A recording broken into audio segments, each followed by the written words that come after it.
গণ অধিকার পরিষদের যে গঠনতন্ত্র আছে সেই গঠনতন্ত্র অনুযায়ী আমাদের কিছু জেলা কমিটির অনিয়মের কারণে, দুর্নীতির কারণে আমরা আজকে এই সংবাদ সম্মেলন করতে বাধ্য হচ্ছি।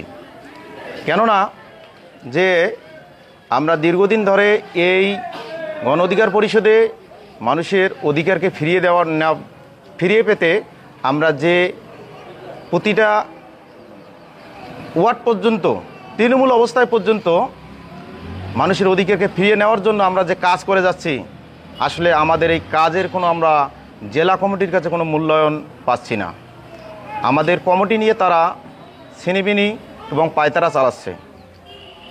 তারা কিছু অসাধু সেখানে বসে তারা অর্থের বিনিময়ে কিছু নতুন মুখকে বা কিছু নতুন প্রার্থীকে এখানে তারা কাজ করার আগ্রহ প্রকাশ করতেছে।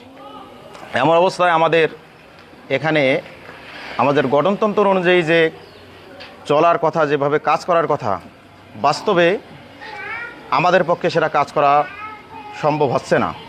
সভাপতি, সাধারণ সম্পাদক এবং সাংগঠনিক সম্পাদক সহ আমার সহসভাপতি সহ অনেকেই আমরা উপস্থিত হয়েছি, সকল নেতাকর্মী। আমরা কেউ জেলা কমিটির কাছে কোনো মূল্যায়ন পাচ্ছি না। জেলা কমিটি অর্থের বিনিময়ে নতুন কিছু অসাধু লোককে নিয়ে এখানে কাজ করাচ্ছে।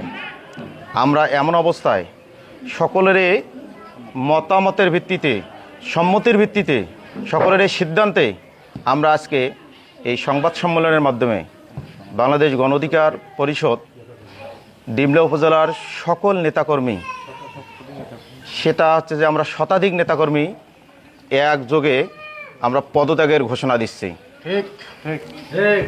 আরও একবার বলতেছি যে আমরা ডিমলা উপজেলার গণ অধিকার পরিষদের সকল নেতাকর্মী আমরা একযোগে পদত্যাগের ঘোষণা দিচ্ছি। আমরা এখান থেকে পদত্যাগ করতেছি।